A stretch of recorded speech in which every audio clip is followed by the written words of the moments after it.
ਲੜੀਵਾਰ ਵਿਚਾਰਾਂ ਰੋਜ਼ਾਨਾ ਆਪ ਸੰਗਤਾਂ ਗੁਰੂ ਦਰਬਾਰ ਅੰਦਰ ਜੁੜ ਕਰਕੇ ਔਰ ਆਪਣੇ ਆਪਣੇ ਘਰਾਂ ਵਿੱਚ ਬੈਠ ਕਰਕੇ ਇਸ ਸਥਾਨ ਤੋਂ ਸਰਵਣ ਕਰਦੀਆਂ ਹੋ।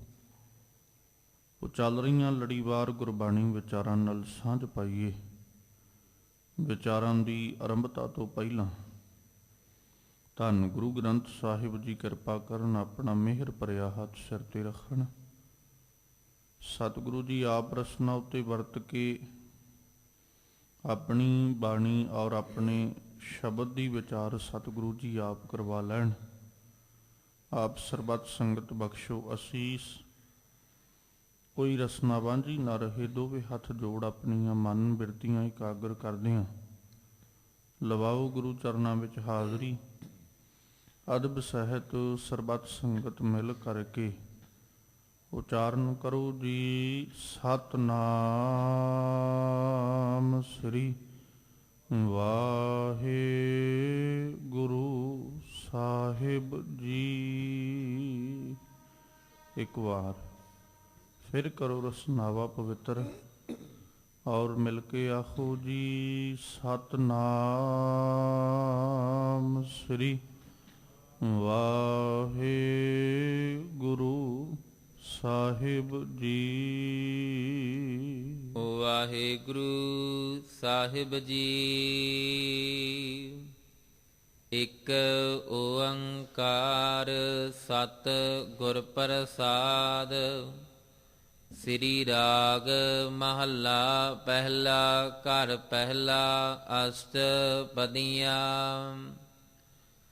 ਪੁੱਛ ਨਾ ਸਾਜੇ ਪੁੱਛ ਨਾ ਢਾਹੇ, ਪੁੱਛ ਨਾ ਦੇਵੈ ਲੇ। ਆਪਣੀ ਕੁਦਰਤ ਆਪੇ ਜਾਣੈ, ਆਪੇ ਕਰਨ ਕਰੇ। ਸਭਨਾ ਵੇਖੈ ਨਦਰ ਕਰ, ਜੈ ਭਾਵੈ ਤੈ ਦੇ।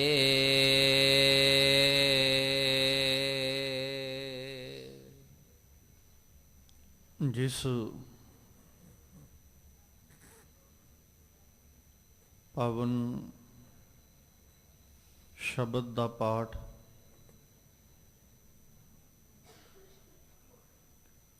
ਆਪ ਸੰਗਤ ਨੇ ਬੜੇ ਅਦਬ ਸਤਿਕਾਰ ਦੇ ਨਾਲ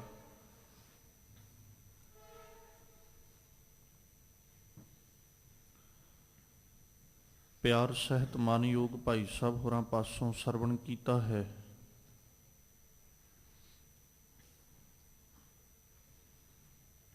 ਇਹ ਪਾਵਨ ਬਚਨ ਸਤਿਗੁਰੂ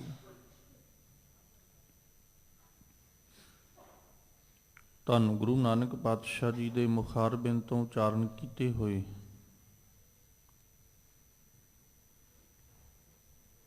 ਸ੍ਰੀ ਰਾਗ ਦੇ ਅੰਦਰ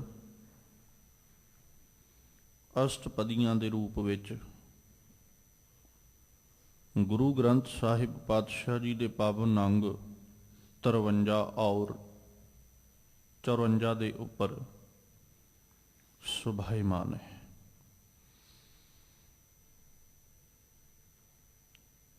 ਇਸ ਪਾਵਨ ਸ਼ਬਦ ਦੇ ਕੁੱਲ 7 ਪਦੇ ਨੇ, ਜਿਨ੍ਹਾਂ ਵਿੱਚੋਂ ਪਹਿਲੇ 3 ਪਦਿਆਂ ਦੀ ਵਿਚਾਰ ਆਪ ਸੰਗਤਾਂ ਨੇ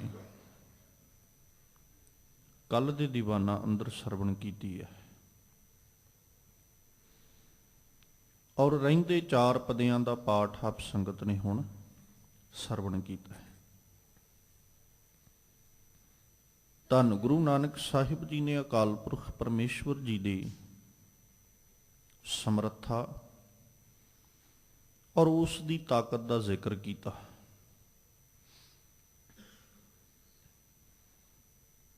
ਔਰ ਰਹਾਉ ਦੀ ਪੰਕਤੀ ਵਿੱਚ ਸਤਿਗੁਰੂ ਜੀ ਨੇ ਜ਼ਿਕਰ ਕੀਤਾ ਸੀ ਕਿ ਬਾਬਾ ਅੱਲਾਹ ਅਗੰਮ ਅਪਾਰ ਹੈ।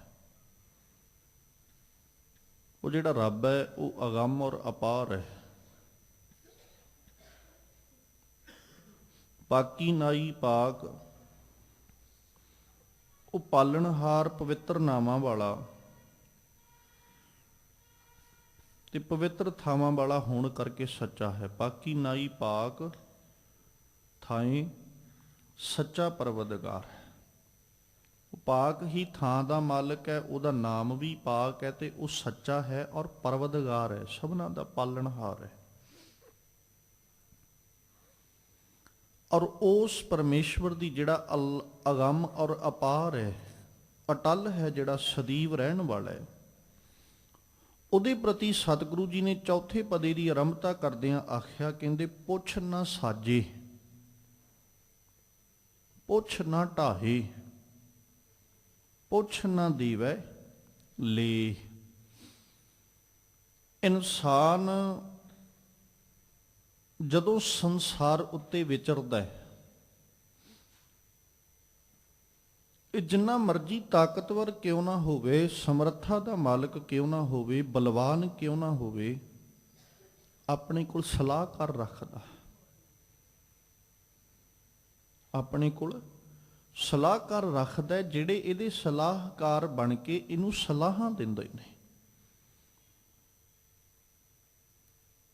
ਔਰ ਉਹ ਸਾਰੇ ਜਿਹੜੇ ਨੇ, ਉਹ ਜਿਹੜੇ ਸਲਾਹਕਾਰ ਨੇ, ਉਹ ਆਪਣੇ ਆਪ ਨੂੰ ਬਹੁਤ ਅਨੁਭਵੀ ਔਰ ਬਹੁਤ ਜ਼ਿਆਦਾ ਐਜੂਕੇਟਡ ਸਾਬਿਤ ਕਰਦੇ ਨੇ ਕਿ ਸਾਡੇ ਕੋਲ ਐਕਸਪੀਰੀਅੰਸ ਵੀ ਬਹੁਤ ਹੈ ਔਰ ਸਾਡੇ ਕੋਲ ਸਿੱਖਿਆ ਵੀ ਬਹੁਤ ਹੈ, ਗਿਆਨ ਵੀ ਬਹੁਤ ਹੈ। ਜਿਸ ਕਰਕੇ ਚਾਹੇ ਉਹ ਬਾਦਸ਼ਾਹ ਰਾਜਾ ਹੀ ਕਿਉਂ ਨਾ ਹੋਵੇ, ਰਾਜਾ ਵੀ ਆਪਣੀ ਰਾਜ ਗੱਦੀ ਤੇ ਬੈਠਦਾ ਹੋਇਆ ਆਪਣੇ ਕੋਲ ਵਜ਼ੀਰ ਔਰ ਸਲਾਹਕਾਰ ਰੱਖਦਾ ਹੈ। ਕੋਈ ਕਾਰਜ ਕਰਨਾ ਹੋਵੇ, ਰਾਜਾ ਕਾਰਜ ਕਰਨ ਤੋਂ ਪਹਿਲਾਂ ਆਪਣੇ ਸਲਾਹਕਾਰਾਂ ਦੇ ਕੋਲੋਂ ਮਸ਼ਵਰਾ ਲੈਂਦਾ ਹੈ, ਸਲਾਹ ਲੈਂਦਾ ਹੈ ਵੀ ਇਹ ਕੰਮ ਕਰਨਾ ਚਾਹੀਦਾ ਹੈ ਕਿ ਨਹੀਂ, ਜਾਂ ਜੇ ਇਹ ਕਰਮ ਕਰਦੇ ਆ ਇਹਦਾ ਨਤੀਜਾ ਕੀ ਹੈ, ਕਿਵੇਂ ਕਰਨਾ ਚਾਹੀਦਾ ਹੈ, ਕਿਸ ਢੰਗ ਨਾਲ ਕਰਨਾ ਚਾਹੀਦਾ। ਇਹ ਸਾਰੀਆਂ ਸਲਾਹਾਂ ਉਹ ਜਿਹੜਾ ਰਾਜਾ ਬਾਦਸ਼ਾਹ ਗੱਦੀ ਤੇ ਬੈਠਾ ਉਹ ਲੈਂਦਾ ਹੈ। ਉਹ ਵੱਖਰੀ ਬਾਤ ਹੈ ਕਿ ਸਲਾਹਕਾਰਾਂ ਕੋਲੋਂ ਸਲਾਹ ਲੈ ਕੇ ਤੇ ਉਦੋਂ ਬਾਅਦ ਵਿੱਚ ਮੰਨੇ ਤੇ ਭਾਵੇਂ ਨਾ ਮੰਨੇ, ਉਹ ਉਹਦੀ ਮਰਜ਼ੀ ਹੈ, ਪਰ ਸਲਾਹਕਾਰ ਤੇ ਉਹਦੇ ਕੋਲ ਹੈ ਨਾ। ਔਰ ਕਈ ਵਾਰ ਤੇ ਹਾਲਾਤ ਐਸੇ ਬਣ ਜਾਂਦੇ ਨੇ ਕਿ ਬਾਦਸ਼ਾਹ ਆਪਣੀ ਮਰਜ਼ੀ ਨਾਲ ਫੈਸਲਾ ਵੀ ਨਹੀਂ ਲੈ ਸਕਦਾ, ਉਹਨੂੰ ਜਿਵੇਂ ਉਹਦੇ ਸਲਾਹਕਾਰ, ਉਹਦੇ ਵਜ਼ੀਰ ਕਹਿ ਦਿੰਦੇ ਨੇ, ਉਵੇਂ ਫੈਸਲਾ ਲੈਣਾ ਪੈਂਦਾ ਹੈ। ਇਹੋ ਕਾਰਨ ਹੈ ਕਿ ਜਦੋਂ ਬਾਦਸ਼ਾਹੀ ਦੀ ਬਾਤ ਸਤਿਗੁਰੂ ਜੀ ਬਾਣੀ ਵਿੱਚ ਕਰਦੇ ਤੇ ਮਾਲਕ ਜੀ ਜ਼ਿਕਰ ਕਰਦੇ ਆ, ਆਖਦੇ ਨੇ ਵੀ ਰੱਬ ਵਰਗਾ ਬਾਦਸ਼ਾਹ ਕੋਈ ਨਹੀਂ, ਰੱਬ ਵਰਗਾ ਰਾਜਾ ਕੋਈ ਵੀ ਨਹੀਂ ਹੈ। ਕਿਉਂਕਿ ਸੰਸਾਰਕ ਰਾਜਾ ਰਾਜ ਗੱਦੀ ਤੇ ਬੈਠਿਆਂ ਕਈ ਤਰ੍ਹਾਂ ਦੇ ਕਰਮ ਕਰਦਾ ਹੋਇਆ ਹੈ ਵੀ ਝੂਠਾ, 4 ਦਿਨਾਂ ਦਾ, ਔਰ ਉਹ 4 ਦਿਨਾਂ ਦੇ ਰਾਜ ਵਿੱਚ ਆਪਣੀ ਮਰਜ਼ੀ ਦਾ ਰਾਜ ਵੀ ਨਹੀਂ, ਸਗੋਂ ਆਪਣੇ ਸਲਾਹਕਾਰ ਔਰ ਆਪਣੇ ਵਜ਼ੀਰਾਂ ਦੇ ਅਧੀਨ ਹੋ ਕੇ ਚੱਲਦਾ ਹੈ। ਉਹ ਬਾਦਸ਼ਾਹ ਜਿਹਨੂੰ ਆਪਾਂ ਇਹ ਕਹਿ ਸਕਦੇ ਹਾਂ ਵੀ ਬਾਦਸ਼ਾਹ ਬਣ ਗਿਆ, ਰਾਜਾ ਬਣ ਗਿਆ, ਉਹਨੇ ਆਪਣੇ ਰਾਜ ਦੇ ਵਿੱਚ ਸਾਰੀ ਪ੍ਰਜਾ ਨੂੰ ਆਪਣੇ ਅਧੀਨ ਕਰ ਲਿਆ, ਸਾਰੇ ਦੇ ਸਾਰੇ ਸੰਸਾਰ ਦਾ ਜੇ ਰਾਜਾ ਬਣਿਆ ਤੇ ਸਾਰੇ ਸੰਸਾਰ ਨੂੰ ਆਪਣੇ ਅਧੀਨ ਕਰ ਲਿਆ। ਪਰ ਉਹ ਰਾਜਾ ਜਦੋਂ ਕਿਸੇ ਦੇ ਅਧੀਨ ਹੈ ਤੇ ਉਹ ਆਪਣੇ ਵਜ਼ੀਰਾਂ ਔਰ ਆਪਣੇ ਅਹਿਲਕਾਰਾਂ ਤੇ ਆਪਣੇ ਸਲਾਹਕਾਰਾਂ ਦੇ ਅਧੀਨ ਹੈ। ਫਿਰ ਇਸੇ ਕਰਕੇ ਬਾਪੂ ਜੀ ਨੇ ਜ਼ਿਕਰ ਕੀਤਾ, ਕਉ ਹਰ ਸਮਾਨ ਨਹੀਂ ਰਾਜਾ, ਇਹ ਭੂਪਤ ਸਭ ਦਿਵਸ ਚਾਰ ਕੇ ਝੂਠੇ ਕਰਤ ਦਿਵਾਜਾ। ਇਹਨਾਂ ਦੇ ਦਾਅਵੇ ਝੂਠੇ ਨੇ, ਰੱਬ ਵਰਗਾ ਕੋਈ ਰਾਜਾ ਨਹੀਂ ਹੈ। ਕਾਰਨ ਕੀ ਹੈ? ਇੱਕ ਤੇ ਉਹਦਾ ਰਾਜ ਕਦੇ ਨਸ਼ਟ ਹੋਣ ਵਾਲਾ ਨਹੀਂ,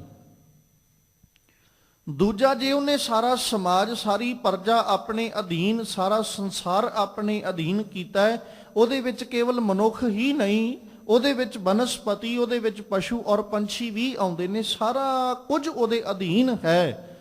ਔਰ ਖਿਆਲ ਰੱਖੀਏ, ਇਹ ਨਹੀਂ ਵੀ ਉਹਦੇ ਅਧੀਨ ਸਭ ਕੁਝ ਹੈ ਤੇ ਉਹ ਕਿਸੇ ਦੀ ਅਧੀਨਗੀ ਕਬੂਲਦਾ ਹੈ, ਉਹ ਕਿਸੇ ਦੀ ਅਧੀਨਗੀ ਨਹੀਂ ਕਬੂਲਦਾ। ਉਹਨੇ ਜਿਹੜਾ ਕਰਮ ਕਰਨਾ ਉਹ ਕਿਸੇ ਕੋਲੋਂ ਸਲਾਹ ਨਹੀਂ ਲੈਂਦਾ। ਉਹਨੇ ਜਿਹੜਾ ਕਰਮ ਕਰਨਾ ਉਹ ਕਿਸੇ ਕੋਲੋਂ ਮਸ਼ਵਰਾ ਨਹੀਂ ਲੈਂਦਾ। ਉਹ ਪੁੱਛਦਾ ਨਹੀਂ ਹੈ, ਜਾਂ ਉਹ ਨਤੀਜੇ ਨੂੰ ਨਹੀਂ ਪੁੱਛਦਾ ਵੀ ਇਹਦਾ ਰਿਜ਼ਲਟ ਕੀ ਹੈ। ਸਤਿਗੁਰੂ ਜੀ ਕਹਿੰਦੇ ਉਹ ਤੇ ਇੰਨੀ ਤਾਕਤ ਦਾ ਸਮਰੱਥ ਹੈ ਕਿ ਉਹ ਸਾਜਣ ਲੱਗਿਆਂ ਵੀ ਕਿਸੇ ਨੂੰ ਨਹੀਂ ਪੁੱਛਦਾ। ਜਦੋਂ ਢਾਉਣ ਦੀ ਵਾਰੀ ਆਏ ਤੇ ਢਾਉਣ ਲੱਗਿਆਂ ਵੀ ਕਿਸੇ ਨੂੰ ਨਹੀਂ ਪੁੱਛਦਾ। ਔਰ ਬਾਤ ਆਈ ਦੇਣ ਔਰ ਲੈਣ ਦੀ, ਨਾ ਤੇ ਉਹ ਵਸਤੂਆਂ ਦੇਣ ਲੱਗਿਆਂ ਕਿਸੇ ਨੂੰ ਪੁੱਛਦਾ ਹੈ, ਤੇ ਜੇ ਉਹ ਵਸਤੂਆਂ ਵਾਪਸ ਲੈਣ ਆਵੇ ਤੇ ਫਿਰ ਵਾਪਸ ਲੈਣ ਲੱਗਿਆਂ ਵੀ ਕਿਸੇ ਨੂੰ ਨਹੀਂ ਪੁੱਛਦਾ।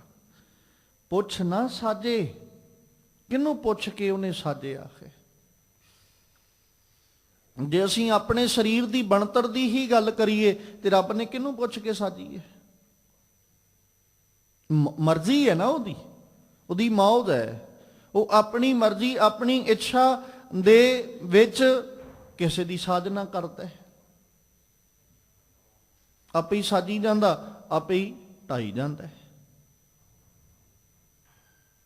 ਬਸ ਇਤਨਾ ਹੈ ਕਿ ਜਦੋਂ ਉਹ ਸਿਰਜਦਾ ਹੈ, ਸਿਰਜਣ ਲੱਗਿਆ ਉਹਨੇ ਆਪਣੀ ਮਰਜ਼ੀ ਨਾਲ ਸਿਰਜਣਾ ਕੀਤੀ। ਉਦੋਂ ਵੀ ਉਹ ਕਿਸੇ ਨੂੰ ਪੁੱਛਦਾ ਨਹੀਂ ਹੈ।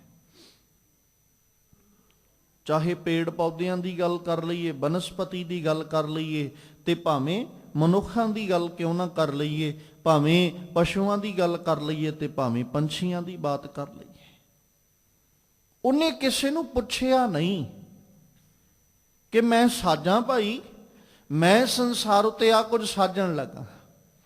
ਜਿਹਨੂੰ ਆਪਾਂ ਜਦੋਂ ਗੁਰੂ ਨਾਨਕ ਸਾਹਿਬ ਜੀ ਨੂੰ ਪੜ੍ਹਦੇ ਹਾਂ ਤੇ ਮਾਲਕ ਦੀ ਜ਼ਿਕਰ ਕਰਦੇ ਨਾ, ਕੀਤਾ ਪਸਾਓ ਏਕੋ ਕਵਾਓ ਤਿਸਤੇ ਹੋਏ ਲੱਖ ਦਰੀ ਆਓ।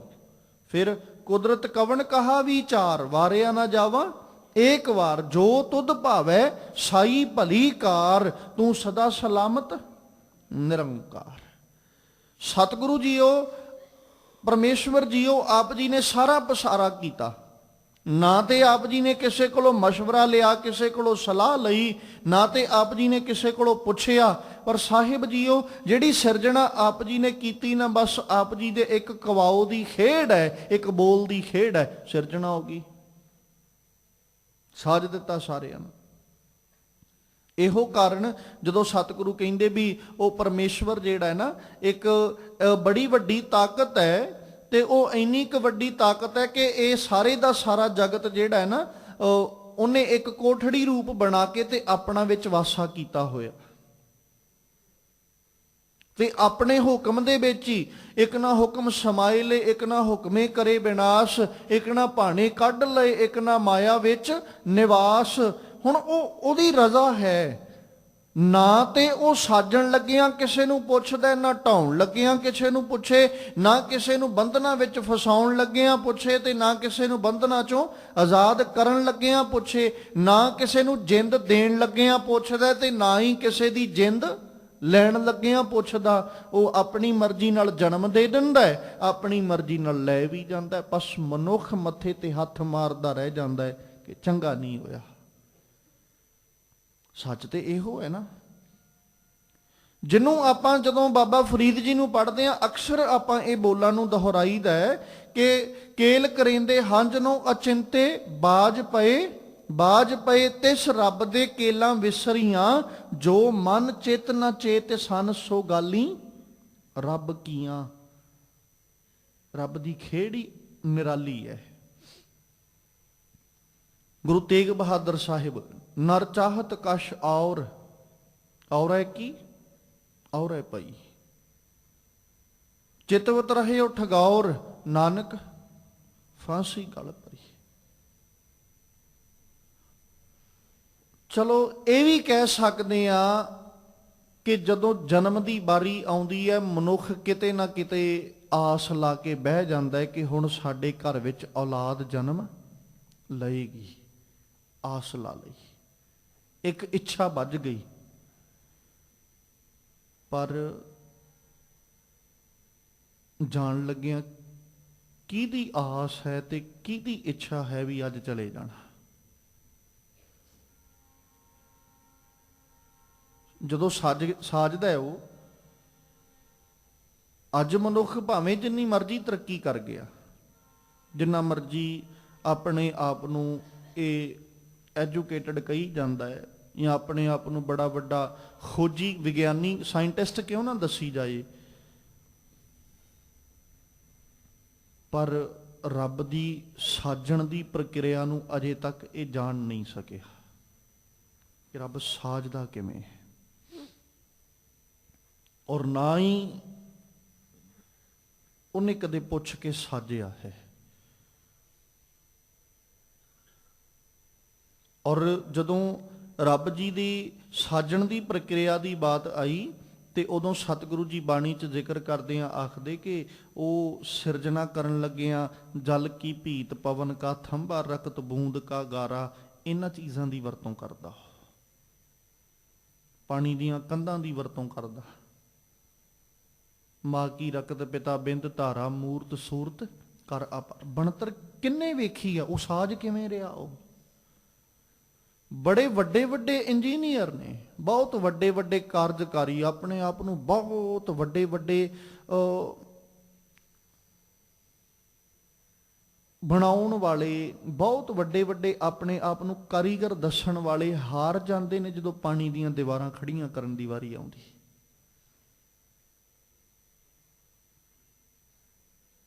ਰਕਤ ਦੀਆਂ ਬੂੰਦਾਂ ਪਾ ਕੇ ਦੀਵਾਰਾਂ ਖੜੀਆਂ ਕਰਨ ਦੀ ਵਾਰੀ ਆਵੇ, ਕਿਹੜਾ ਕਾਰੀਗਰ ਆ ਜਿਹੜਾ ਕੱਲੀਆਂ ਲਹੂ ਦੀਆਂ ਬੂੰਦਾਂ ਨਾਲ ਦੀਵਾਰ ਖੜੀ ਕਰ ਦੇਗਾ, ਜਾਂ ਕੱਲੇ ਪਾਣੀ ਦੀਆਂ ਦੀਵਾਰਾਂ ਖੜੀਆਂ ਕਰ ਦੇਗਾ।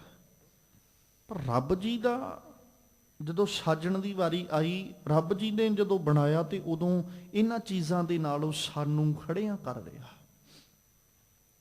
ਸਾਡੀ ਬਣਤਰ ਬਣਾ ਰਿਹਾ।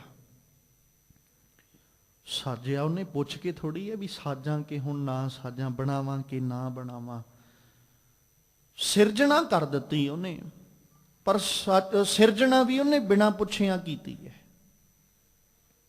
ਤੇ ਜਦੋਂ ਢਾਉਣ ਦੀ ਵਾਰੀ ਆਈ, ਢਾਉਣ ਲੱਗਿਆ ਤੇ ਸਾਨੂੰ ਇਹ ਵੀ ਨਹੀਂ ਪਤਾ ਲੱਗਦਾ ਵੀ ਅੱਜ ਉਹਨੇ ਢਾ ਦੇਣਾ ਹੈ।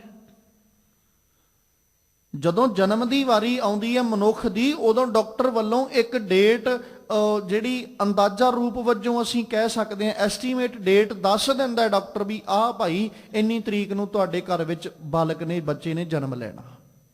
ਉਹਨੇ ਉਹ ਤਰੀਕ ਦੱਸੀ, ਪਰ ਮੌਤ ਦੀ ਤਰੀਕ ਅੱਜ ਤੱਕ ਕੋਈ ਦੱਸ ਸਕਿਆ ਹੋਵੇ, ਜਾਂ ਸਮਾਂ ਦੱਸ ਸਕਿਆ ਹੋਵੇ, ਘੜੀ ਪਲ ਦੱਸ ਸਕਿਆ ਹੋਵੇ। ਚਲੋ ਜਿਵੇਂ ਜਨਮ ਦੀ ਤਰੀਕ ਐਸਟੀਮੇਟ ਨਾਲ ਦੱਸ ਦਿੰਦਾ ਹੈ, ਡਾਕਟਰ ਮੌਤ ਦੀ ਤਰੀਕ ਐਸਟੀਮੇਟ ਨਾਲ ਵੀ ਨਹੀਂ ਦੱਸ ਸਕਦਾ।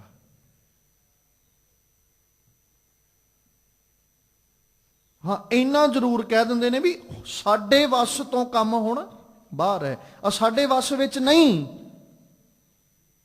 ਪਰ ਰਹੇਗਾ ਕਿੰਨਾ ਚਿਰ ਇਹ ਸਾਡਾ ਦਾਅਵਾ ਨਹੀਂ ਹੈ, ਜਿਉਵੇਂਗਾ ਕਿੰਨਾ ਚਿਰ ਸਾਡੇ ਕੋਲ ਸਮਰੱਥਾ ਨਹੀਂ ਕਿ ਅਸੀਂ ਦੱਸ ਸਕੀਏ। ਔਰ ਜਿੱਦਣ ਢਾਉਣ ਦੀ ਵਾਰੀ ਆਉਂਦੀ ਹੈ, ਰੱਬ ਉਦਣ ਜ਼ਰੂਰੀ ਨਹੀਂ ਹੈ ਕਿ ਜਿਹਨੂੰ ਡਾਕਟਰਾਂ ਨੇ ਇਨਕਾਰ ਕਰਤਾ ਵੀ ਹੁਣ ਭਾਈ ਇਹਦੀ ਜ਼ਿੰਦਗੀ ਖਤਮ ਹੈ, ਉਹ ਢਹਿ ਜਾਏਗਾ। ਹੋ ਸਕਦਾ ਉਦੋਂ ਦੂਜਾ ਢਹਿ ਜਾਏ। ਪੁੱਛ ਕੇ ਥੋੜੀ ਢਾਉਣਾ ਹੈ ਉਹਨੇ ਕਿਸੇ ਨੂੰ।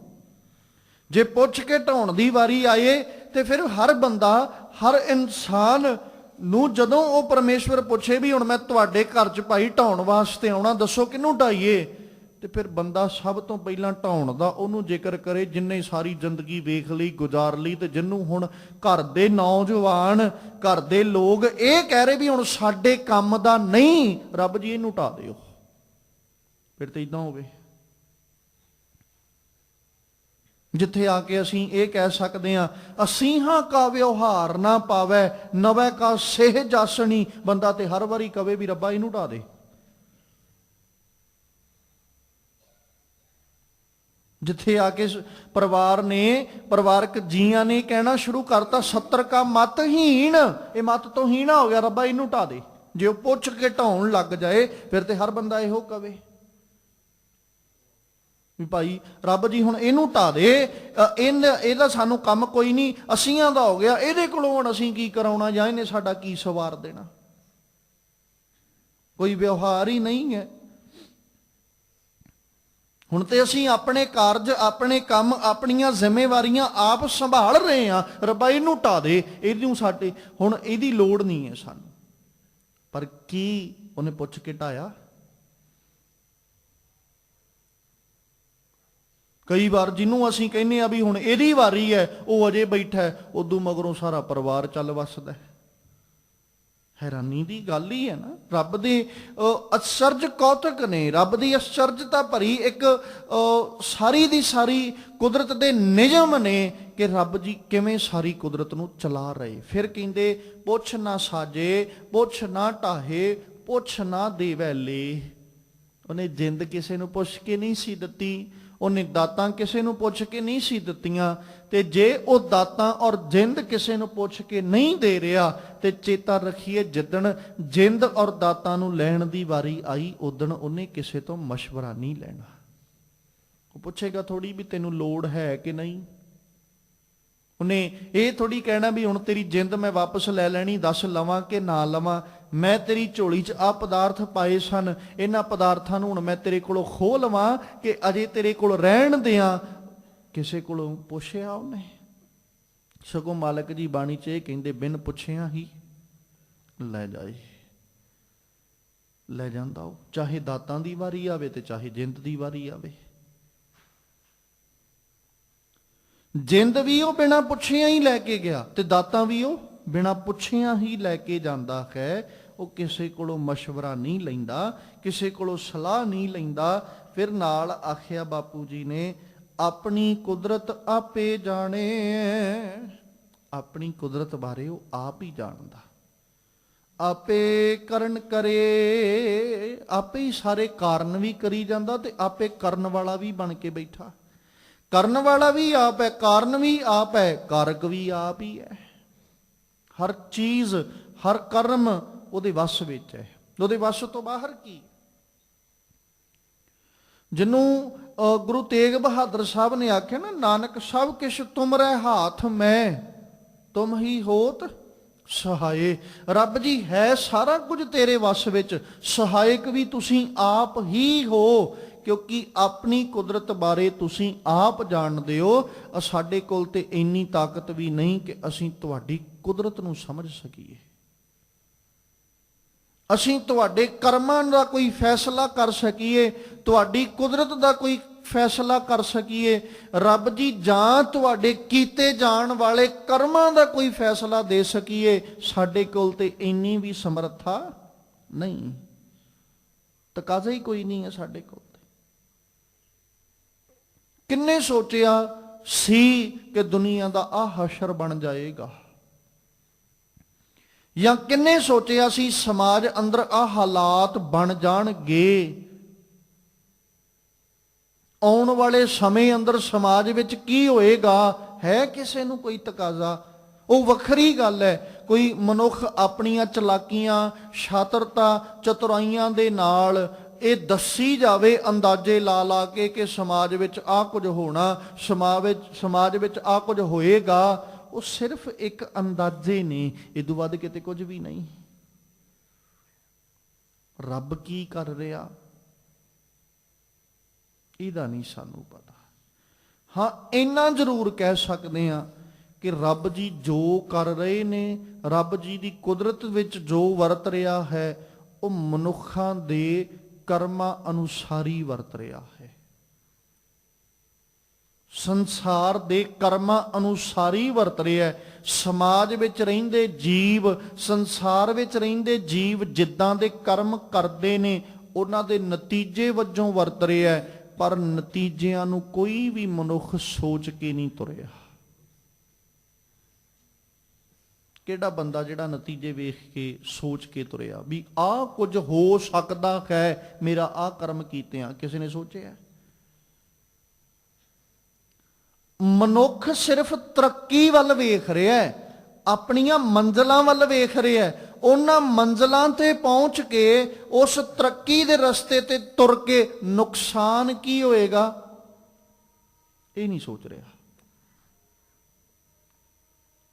ਜਿਵੇਂ ਇੱਕ ਸਮਾਂ ਸੀ ਪੈਦਲ ਚੱਲਣਾ ਜਾਂ ਗੱਡਿਆਂ ਦੇ ਰਾਹੀਂ ਸਫ਼ਰ ਕਰਨਾ, ਫਿਰ ਸਾਈਕਲ ਦੀ ਵਰਤੋਂ ਕਰਨੀ ਸ਼ੁਰੂ ਕਰ ਲਈ। ਇੱਥੋਂ ਤੱਕ ਤੇ ਭਲਾ ਸੀ। ਮਨੁੱਖ ਕਹਿੰਦਾ ਵੀ ਤਰੱਕੀ ਕਰਨੀ ਹੈ।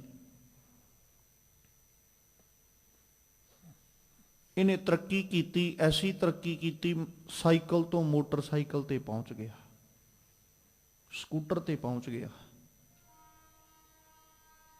ਉਹ ਤਰੱਕੀ ਤੇ ਗਈ ਮਿਲ, ਕਿਉਂਕਿ ਜਿਹੜਾ ਪੈਦਲ ਸਫ਼ਰ ਤੈਅ ਕਰਨ ਨੂੰ ਸਮਾਂ ਲੱਗਦਾ ਸੀ ਸਾਈਕਲ ਤੇ ਉਦੋਂ ਘੱਟ ਲੱਗਣ ਲੱਗ ਗਿਆ।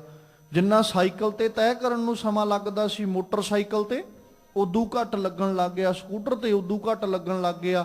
ਮਤਲਬ ਉਹ 2 ਵੀਲਰ ਦੇ ਉੱਤੇ ਸਮਾਂ ਘੱਟ ਲੱਗਣ ਲੱਗ ਗਿਆ। ਵੀ ਜੇ ਮੈਨੂੰ ਅੱਧਾ ਘੰਟਾ ਪਹਿਲਾਂ ਤੁਰਨਾ ਪੈਂਦਾ ਸੀ, ਹੁਣ 15 ਮਿੰਟ ਪਹਿਲਾਂ ਤੁਰਨਾ ਪੈਂਦਾ ਹੈ। ਤਰੱਕੀ ਤੇ ਲਈ ਕਰ, ਪਰ ਨਤੀਜਾ ਵੇਖਿਆ ਸੀ ਕਿਸੇ ਨੇ? ਵੀ ਜਿਹੜਾ ਇਹਦੇ ਵਿੱਚ ਈਂਧਨ ਵਰਤਿਆ ਜਾਣਾ ਹੈ, ਜਿਹੜਾ ਇਹਦੇ ਵਿੱਚ ਤੇਲ ਵਰਤਿਆ ਜਾਣਾ ਹੈ, ਉਹਨੇ ਸਾਡੇ ਵਾਤਾਵਰਣ ਨੂੰ ਦੂਸ਼ਿਤ ਕਰਨਾ ਹੈ। ਨਤੀਜਾ ਕਿਹਨੇ ਵੇਖਿਆ ਸੀ? ਫਿਰ ਪਹਿਲੋਂ ਕਿਸੇ ਟਾਵੇਂ ਕੋਲ, ਹੁਣ ਸ਼ਾਇਦ ਕੋਈ ਘਰ ਹੋਵੇ ਜਿਸ ਘਰ ਵਿੱਚ 2 ਵੀਲਰ ਨਾ ਹੋਵੇ। ਸਾਈਕਲ ਤੇ ਟਾਵੇਂ ਹੀ ਲੱਭਦੇ, ਹੁਣ ਸਾਈਕਲ ਟਾਵੇਂ ਲੱਭਦੇ ਨੇ। ਸਾਈਕਲ ਘਰਾਂ ਵਿੱਚ ਨਹੀਂ, ਪਰ ਮੋਟਰ ਵਹੀਕਲ ਘਰਾਂ ਵਿੱਚ ਖੜੇ ਨੇ। ਔਰ ਇਸ ਬਾਤ ਨੂੰ ਕਹਿਣ ਵਿੱਚ ਕੋਈ ਗੁਰੇਜ਼ ਨਹੀਂ ਕਿ ਜਿੰਨੇ ਪਰਿਵਾਰਕ ਜੀ ਉਨੇ ਹੀ ਮੋਟਰ ਵਹੀਕਲ, ਵੱਧ ਹੋ ਸਕਦੇ ਨੇ, ਘੱਟ ਨਹੀਂ। ਨਤੀਜਾ ਕਿਹਨੇ ਵੇਖਿਆ ਸੀ? ਫਿਰ ਉਦੋਂ ਤਰੱਕੀ ਤੇ ਆਇਆ ਵੀ ਮੈਂ ਇਸ ਸਾਧਨ ਦੇ ਉੱਤੇ 2 ਜਣੇ ਸਫ਼ਰ ਕਰ ਸਕਦੇ ਹਾਂ, ਵੱਧ ਤੋਂ ਵੱਧ 3 ਸਫ਼ਰ ਕਰ ਲਾਂਗੇ। ਹੁਣ ਜੇ ਮੈਂ ਸਾਰੇ ਪਰਿਵਾਰ ਨਾਲ ਜਾਣਾ ਹੋਵੇ ਤੇ ਕੀ ਕਰਾਂਗਾ? ਫਿਰ 4 ਵੀਲਰ ਵਾਲੇ ਪਾਸੇ ਆ ਗਿਆ। ਨਤੀਜਾ ਕਿਹਨੇ ਵੇਖਿਆ ਸੀ? ਅੱਜ ਭੋਗ ਰਹੇ ਆ ਨਾ। ਤਰੱਕੀ ਕਰਨੀ ਹੈ। ਫਿਰ ਇੰਨਾ ਕੁ ਰਸ਼ ਹੋ ਗਿਆ ਕਿ ਬਣਾਈਆਂ ਹੋਈਆਂ ਸੜਕਾਂ ਜਿਹੜੀਆਂ ਨਾ, ਇਹ ਥੋੜੀਆਂ ਨਜ਼ਰ ਆਉਣ ਲੱਗ ਪਈਆਂ। ਵੀ ਇੱਥੇ ਐਕਸੀਡੈਂਟ ਬਹੁਤ ਹੁੰਦੇ, ਦੁਰਘਟਨਾਵਾਂ ਬਹੁਤ, ਰਾਹ ਖੁੱਲ੍ਹਾ ਚਾਹੀਦਾ। ਉਹ ਰਾਹ ਖੁੱਲ੍ਹਾ ਕਰਦਿਆਂ ਤਰੱਕੀ ਸਮਝ ਹੀ ਗਿਆ। ਸੜਕਾਂ ਦੇ ਕਿਨਾਰਿਆਂ ਤੇ ਲੱਗੇ ਰੁੱਖ ਖਤਮ। ਤਰੱਕੀ ਕਰ ਲਈ, ਸੜਕਾਂ ਚੌੜੀਆਂ ਹੋ ਗਈਆਂ, ਦੁਰਘਟਨਾਵਾਂ ਘਟ ਗਈਆਂ। ਨਤੀਜਾ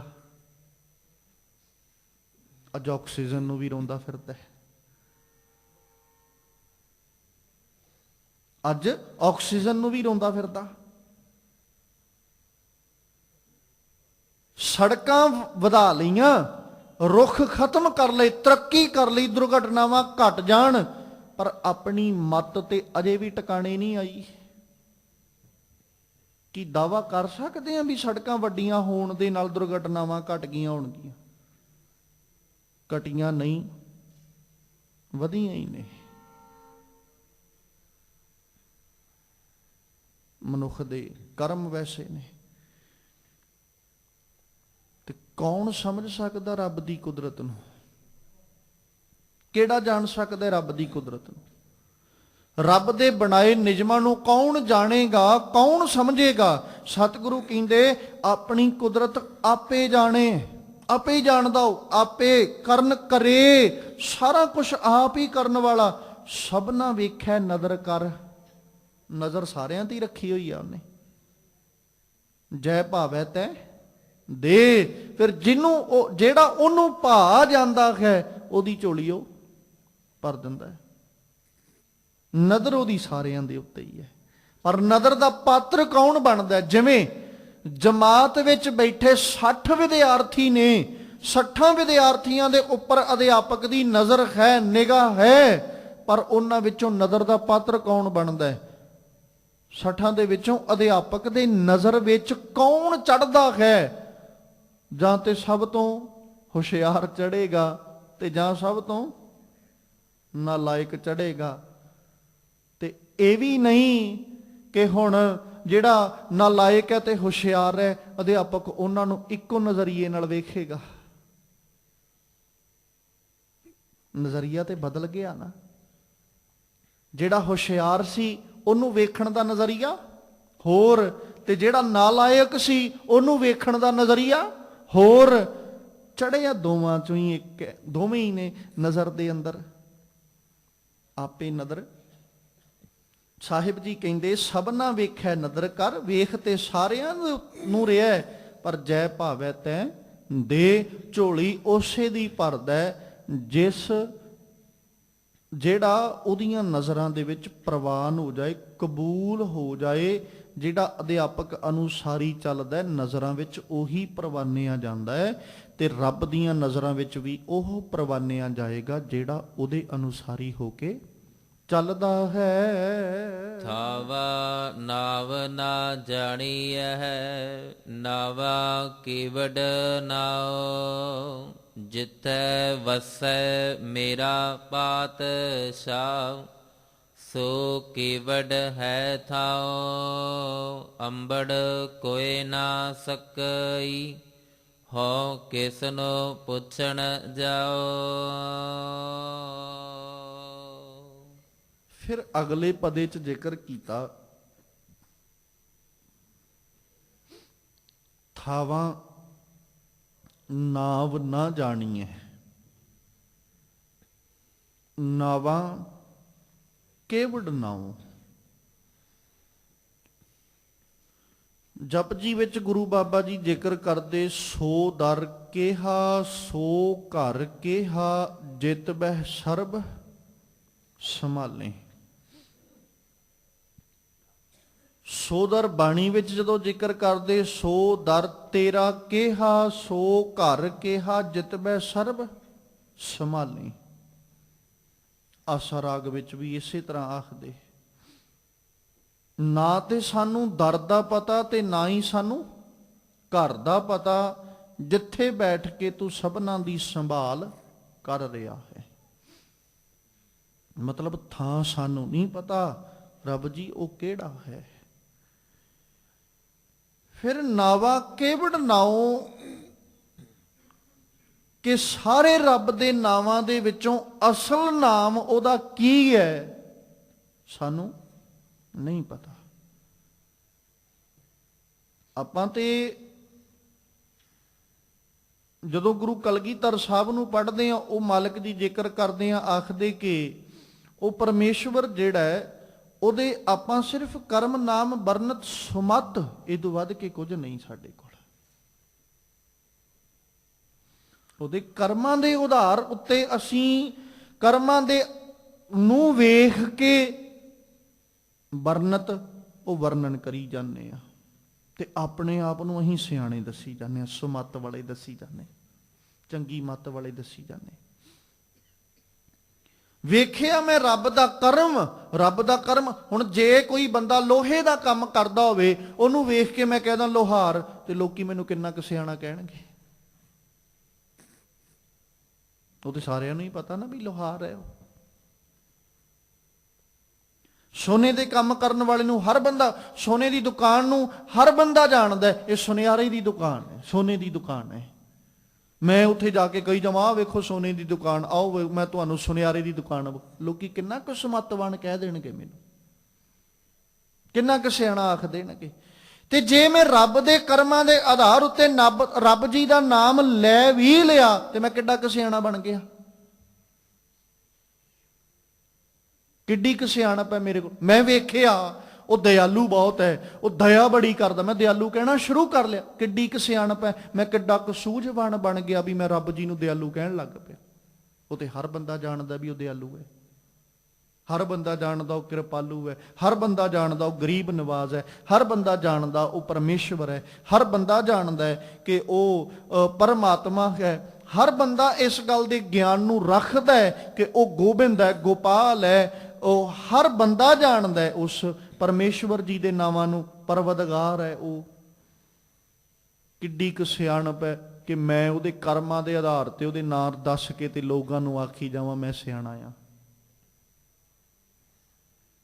ਸਿਰਫ ਕਰਮ ਨਾਮ ਹੀ ਵਰਣਨ ਕਰ ਰਹੇ ਆ ਨਾ, ਇੱਕ ਵੀ ਨਾਮ ਸਾਡੇ ਕੋਲ ਐਸਾ ਨਹੀਂ ਜਿਹੜਾ ਰੱਬ ਜੀ ਦੇ ਪ੍ਰਤੀ ਅਸੀਂ ਇਹ ਕਹਿ ਸਕਦੇ ਹੋਈਏ ਕਿ ਇਹ ਰੱਬ ਦਾ ਅਸਲ ਨਾਮ ਹੈ। ਲੋਹੇ ਦਾ ਕੰਮ ਕਰਨ ਵਾਲੇ ਨੂੰ ਲੋਹਾਰ ਤੇ ਕਹਿ ਦਿੱਤਾ ਹੈ, ਇੱਥੇ ਬਹੁਤੀ ਸਿਆਣਪ ਨਹੀਂ। ਪਰ ਉਹਦਾ ਅਸਲ ਵਿੱਚ ਜਿਹੜਾ ਨਾਮ ਹੈ ਉਹ ਕੋਈ ਟਾਵਾਂ ਟਾਵਾਂ ਜਾਣਦਾ, ਪਰ ਜਾਣਦੇ ਉਹ ਵੀ ਨੇ। ਪਰ ਰੱਬ ਜੀ ਦੇ ਪ੍ਰਤੀ ਅਸੀਂ ਇਸ ਭਾਵਨਾ ਨੂੰ ਪ੍ਰਗਟ ਨਹੀਂ ਕਰ ਸਕਦੇ। ਮੈਂ ਉਹਨੂੰ ਰੱਬ ਜੀ ਕਹਿਦਾ, ਮੈਂ ਉਹਨੂੰ ਦਾਤਾ ਕਹਿਦਾ, ਇਹ ਤੇ ਸਾਰੇ ਉਹਦੇ ਕਰਮ ਨਾਮ ਨੇ, ਇਸ ਤੋਂ ਵਧੇਕ ਕੁਝ ਨਹੀਂ। ਤਾਂ ਹੀ ਤੇ ਗੁਰੂ ਕਲਗੀਧਰ ਸਾਹਿਬ ਨੇ ਜ਼ਿਕਰ ਕੀਤਾ ਨਾ ਵੀ ਨਾ ਉਹਦਾ ਚੱਕਰ, ਨਾ ਚਿਹਨ, ਨਾ ਕੋਈ ਜ਼ਾਤ, ਨਾ ਵਰਨ, ਕੁਝ ਵੀ ਨਹੀਂ ਹੈ। ਕੋਈ ਰੂਪ ਨਹੀਂ, ਕੋਈ ਰੰਗ ਨਹੀਂ, ਕੋਈ ਰੇਖਾ ਨਹੀਂ, ਕੋਈ ਭੇਖ ਨਹੀਂ। ਉਹਦੀ ਹਸਤੀ ਵੀ ਅਚਲ ਹੈ ਔਰ ਉਹ ਅਨਭਉ ਹੈ। ਉਹਦਾ ਬਲ ਵੀ ਕਦੇ ਮਿਣਿਆ ਨਹੀਂ ਜਾ ਸਕਦਾ।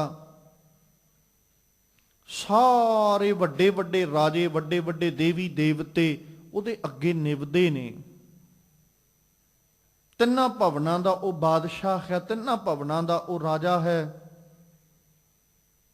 ਸਾਰੇ ਸੁਰ, ਸਾਰੇ ਦੇਵਤੇ, ਹਰ ਇੱਕ ਨਾਥ ਉਹਦੇ ਅੱਗੇ ਇਹੋ ਆਖਦਾ ਕਿ ਰੱਬ ਜੀ ਤੁਹਾਡੇ ਵਰਗਾ ਕੋਈ ਨਹੀਂ। ਔਰ ਉਹਦੇ ਸਾਰੇ ਨਾਵਾਂ ਨੂੰ ਕਥਨ ਕਰਨਾ ਤੇ ਕਿਸੇ ਵੱਸ ਦੀ ਬਾਤ ਹੀ ਨਹੀਂ, ਸਿਰਫ ਕਰਮ। ਜੇ ਮੈਂ ਰੱਬ ਜੀ ਦੇ 10 ਕਰਮ ਵੇਖੇ ਨੇ ਤੇ ਮੈਂ 10 ਨਾਮ ਹੀ ਜਾਣਦਾ ਹਾਂ, ਇਹ ਤੋਂ ਵੱਧ ਨਹੀਂ। ਤੇ ਜੇ ਕੋਈ ਬੰਦਾ 11 ਕਰਮ ਵੇਖੇਗਾ ਤਾਂ ਉਹ 11 ਨਾਮ ਜਾਣਦਾ ਹੈ। ਜੇ ਕੋਈ 100 ਕਰਮ ਵੇਖ ਰਿਹਾ ਤੇ ਉਹ 100 ਨਾਂ ਰੱਬ ਦਾ ਜਾਣਦਾ ਹੈ। ਪਰ ਅਸਲ ਵਿੱਚ ਉਹਦਾ ਨਾਂ ਕੀ ਹੈ? ਨਾਵਾਂ ਕੇਵੜ ਨਾਉ, ਇਸ ਗੱਲ ਦੀ ਕੋਈ ਸੋਝੀ ਨਹੀਂ। ਜਿੱਥੇ ਵਸੈ ਮੇਰਾ ਪਾਤਸ਼ਾਹ, ਕਹਿੰਦੇ ਜਿੱਥੇ ਮੇਰਾ ਪਾਤਸ਼ਾਹ ਵਸਦਾ ਹੈ ਸੋ ਕੇਵੜ ਹੈ ਥਾਉ। ਉਹ ਥਾਂ ਕੈਸਾ ਹੈ? ਉਹ ਕਿੱਡਾ ਕੁ ਵੱਡਾ ਥਾਂ ਹੈ ਉਹ। ਅੰਬੜ ਕੋਈ ਨਾ ਸਕਈ, ਅੱਜ ਤੱਕ ਉਹਦੇ ਤੱਕ ਕੋਈ ਅੱਪੜ ਨਹੀਂ ਸਕਿਆ। ਹਾਂ, ਕਿਸ ਨੂੰ ਪੁੱਛਣ ਜਾ? ਪੁੱਛਾਂਗਾ ਤੇ ਉਹਨੂੰ ਜਾ ਕੇ ਨਾ ਜਿਹੜਾ ਅੱਪੜਿਆ ਹੋਏਗਾ, ਪਰ ਅੱਪੜਿਆ ਹੀ ਕੋਈ ਨਹੀਂ। ਜਿਹੜਾ ਅੱਪੜ ਗਿਆ ਉਹ ਆਇਆ ਨਹੀਂ ਵਾਪਸ। ਪੁੱਛਾਂਗੇ ਕਿਹਨੂੰ? ਅਜੇ ਤੱਕ ਬਹੁਤੇ ਗਿਆਨਵਾਨ ਅੱਪੜੇ ਨਹੀਂ। ਜਿਹੜੇ ਅੱਪੜ ਗਏ ਉਹ ਵਾਪਸ ਨਹੀਂ ਪਰਤੇ। ਉਹ ਤੇ ਸਮਾ ਗਏ ਨਾ ਵਿੱਚ ਆ ਕੇ, ਤੇ ਉਹ ਦੱਸੇਗਾ ਜਿਹੜਾ ਵੱਖਰਾ ਹੋਏਗਾ। ਜਿਹੜਾ ਵਿੱਚ ਜਿਵੇਂ ਆਪਾਂ ਸਾਂਝਾ ਕਰਦੇ ਆ ਨਾ ਵੀ ਸਮੁੰਦਰ ਦੇ ਵਿੱਚ ਜਾਣ ਵਾਲਾ ਜਿਹੜਾ ਸਮੁੰਦਰ ਦਾ ਰੂਪ ਹੀ ਹੋ ਗਿਆ, ਉਹ ਬਾਹਰ ਆ ਕੇ ਕੀ ਦੱਸੇਗਾ? ਤੇ ਜਿਹੜਾ ਸਮੁੰਦਰ ਤੱਕ ਪਹੁੰਚੇ ਨਾ, ਦੱਸ ਉਹ ਵੀ ਨਹੀਂ ਸਕਦਾ। ਬਾਹਰ ਖੜੇ ਗੱਲਾਂ ਨੂੰ ਤੇ ਸਮੁੰਦਰ ਦੇ ਬਾਹਰ ਖੜ ਕੇ ਜਿੰਨੀਆਂ ਮਰਜ਼ੀ ਗੱਲਾਂ ਕਰੀ ਜਾਓ, ਆ ਵੀ ਸਮੁੰਦਰ, ਆ ਵੀ ਸਮੁੰਦਰ, ਸਮੁੰਦਰ ਏਡਾ, ਸਮੁੰਦਰ, ਜਿੰਨੇ ਮਰਜ਼ੀ ਅੰਦਾਜ਼ੇ ਲਾਈ ਚੱਲੋ। ਔਰ ਇਹੀ ਹਾਲਤ ਹੈ ਨਾ ਅੱਜ ਰੱਬ ਜੀ ਕੋਲ ਅੱਪੜੇ ਨਹੀਂ। ਰੱਬ ਜੀ ਬਾਰੇ ਕਿੰਨੇ ਅੰਦਾਜ਼ੇ ਲਾਏ ਅਸੀਂ, ਆ ਵੀ ਰੱਬ, ਆ ਵੀ ਰੱਬ, ਆ ਵੀ ਰੱਬ ਦੀ ਖੇਡ, ਆ ਵੀ ਰੱਬ ਦੀ ਕੁਦਰਤ।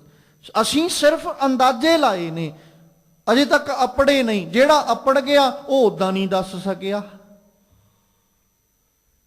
ਉਹ ਤੇ ਸਿਰਫ ਇਹੀ ਗੱਲ ਜਾਣਦਾ ਹੈ ਕਿ ਰੱਬ ਜੀ ਕੀਤਾ ਕਰਨਾ ਸਰਬ ਰਜਾਈ, ਸਾਰਾ ਤੇਰੀ ਰਜ਼ਾ ਵਿੱਚ ਹੀ ਹੈ। ਕਿਛ ਕੀਚੈ ਜੇ ਕਰ ਸਕੀਐ, ਆਪਣਾ ਕੀਤਾ ਕਿਛੂ ਨਾ ਹੋਵੈ, ਜਿਉ ਹਰ ਭਾਵੈ ਤਿਉ ਰੱਖੀਐ। ਰੱਬ ਜੀ ਜਿਵੇਂ ਤੈਨੂੰ ਪਾਉਂਦਾ ਤੂੰ ਉਵੇਂ ਰੱਖੀ ਚੱਲ। ਜਿਹੜਾ ਉਹਦੇ ਤੱਕ ਅੱਪੜ ਜਾਂਦਾ ਉਹ ਉਹਦੇ ਅਨੁਸਾਰੀ ਹੈ। ਉਹ ਖਿਲਾਫ ਹੋ ਕੇ ਦੱਸ ਨਹੀਂ ਸਕਦਾ ਵੀ ਰੱਬ ਕੀ ਹੈ। ਉਹਦੀ ਅਵਸਥਾ ਤੇ ਜਦੋਂ ਬਿਆਨ ਕੀਤੀ, ਬਾਬਾ ਕਬੀਰ ਜੀ ਕਹਿੰਦੇ, ਕਹੋ ਕਬੀਰ ਗੂੰਗੇ ਗੁੜ ਖਾਇਆ, ਪੂਛੇ ਤੇ ਕਿਆ ਕਹੀ ਹੈ। ਉਹ ਕੀ ਬਿਆਨ ਕਰੇਗਾ? ਅਲੌਤੀ ਕਾ ਜੈਸੇ ਭਇਆ ਬਰੇਡਾ, ਜਿਨ ਪੀਆ ਤਿਨ ਜਾਣਿਆ। ਉਹ ਤੇ ਜਿੰਨੇ ਚੱਖਿਆ ਹੈ ਸਵਾਦ ਉਹ ਜਾਣਦਾ। ਜਿਹੜਾ ਵਿੱਚ ਸਮਾ ਗਿਆ ਬਿਆਨ ਉਹ ਵੀ ਨਹੀਂ ਕਰ ਸਕਦਾ। ਅੱਪੜ ਕੋਈ ਨਾ ਸਕਈ, ਅੱਪੜਿਆ ਕੋਈ ਨਹੀਂ। ਅੱਪੜਨ ਵਾਲਾ ਜਿਹੜਾ ਅੱਪੜਿਆ ਉਹ ਵੀ ਨਹੀਂ ਦੱਸ ਸਕਦਾ, ਨਾ ਅੱਪੜਨ ਵਾਲਾ ਤਾਂ ਦੱਸੇਗਾ ਕੀ? ਜਿਹਨੇ ਸਮੁੰਦਰ ਵੇਖਿਆ ਨਹੀਂ ਉਹਨੂੰ ਕੀ ਪਤਾ ਸਮੁੰਦਰ ਕੀ ਹੈ। ਆਪਣੀ ਸੋਚ ਵਿੱਚ ਤੇ ਜੋ ਮਰਜ਼ੀ ਬਣਾਈ ਚੱਲੋ। ਜਿਸ ਬੰਦੇ ਨੂੰ ਅਸੀਂ ਵੇਖਿਆ ਨਾ ਹੋਵੇ, ਮੈਂ ਉਹਦਾ ਨਾਂ ਵੇਖ ਸੁਣ ਕੇ ਜਿੱਦਾਂ ਦੀਆਂ ਮਰਜ਼ੀ ਤਸਵੀਰਾਂ ਬਣਾ ਲਾਂ, ਇਦਾਂ ਦਾ ਹੋ ਸਕਦਾ ਹੈ। ਕੀ ਪਤਾ ਕਿਦਾਂ ਦਾ ਹੋਏਗਾ, ਅੰਦਾਜ਼ੇ ਹੀ ਨੇ, ਜਿੱਦਾਂ ਦੇ ਮਰਜ਼ੀ ਲਾ ਲਓ। ਜਿੰਨੇ ਵੇਖਿਆ ਹੋਵੇ ਉਹ ਭਾਵੇਂ ਦੱਸ ਦਏ। ਤੇ ਇੱਥੇ ਜਿਹੜਾ ਹਾਲਾਤ ਸਾਹਿਬ ਵਰਣਨ ਕਰ ਰਹੇ, ਕਹਿੰਦੇ ਰੱਬ ਜੀ ਤੱਕ ਕੋਈ ਪਹੁੰਚਿਆ ਨਹੀਂ, ਤੇ ਜਿਹੜਾ ਪਹੁੰਚਿਆ ਉਹ ਵਾਪਸ ਨਹੀਂ ਆਇਆ। ਉਹ ਦੱਸਣ ਜੋਗੀ ਸਮਰੱਥਾ ਨਹੀਂ ਉਹਦੇ ਕੋਲ, ਕਿਉਂਕਿ ਜਿਹੜੀ ਚੀਜ਼ ਜਿੰਨੀ ਸਮਰੱਥਾ ਹੈ, ਜੇ ਅਸੀਂ ਉਹਨੂੰ ਉਨੀ ਸਮਰੱਥਾ ਨਾਲ ਬਿਆਨ ਨਹੀਂ ਨਾ ਕਰ ਸਕਦੇ, ਤੇ ਇਹ ਉਸ ਵਸਤੂ ਨਾਲ ਵੀ ਨਾ ਇਨਸਾਫੀ ਹੈ। ਕਿ ਰੱਬ ਜਿੱਡਾ ਸਮਰੱਥ ਹੈ, ਜੇ ਅਸੀਂ ਉਹਨੂੰ ਉਸ ਹਿਸਾਬ ਨਾਲ ਬਿਆਨ ਨਾ ਕਰ ਸਕੀਏ ਤੇ ਫੇਰ। ਤੇ ਸਾਹਿਬ ਜੀ ਆਖਦੇ, ਆਪੜ ਕੋਈ ਨਾ ਸਕਈ ਹਉ ਕਿਸ ਨੂੰ ਪੁੱਛਣ ਜਾਏ। ਕਹਿੰਦੇ ਵੀ ਹਉ ਕਿਸ ਨੂੰ ਪੁੱਛਣ ਜਾਉ, ਮੈਂ ਕਿਹਨੂੰ ਜਾ ਕੇ ਪੁੱਛਾਂ ਕਿ ਰੱਬ ਜੀ ਕੈਸੇ ਨੇ, ਕਿਵੇਂ ਦੇ ਨੇ, ਉਹਨੂੰ ਮਿਲਣਾ ਹੋਵੇ ਕੀ ਕਰਨਾ ਚਾਹੀਦਾ ਹੈ, ਕਿਸ ਢੰਗ ਨਾਲ ਮਿਲਦਾ ਹੈ, ਕਿਸੇ ਪ੍ਰਕਾਰ ਵੀ ਕੁਝ ਵੀ ਕੋਈ ਦੱਸ ਨਹੀਂ ਸਕਦਾ। ਵਰਨਾ ਵਰਨ ਨਾ ਪਾਵਣੀ, ਜੇ ਕਿਸੈ ਵੱਡਾ ਕਰੇ।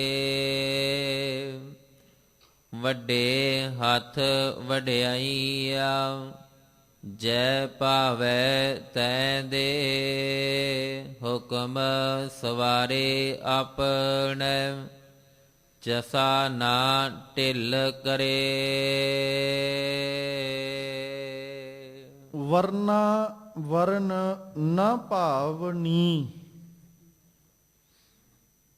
ਵਰਨਾ ਨੂੰ ਵਰਨ ਨਹੀਂ ਪਾਉਂਦੇ।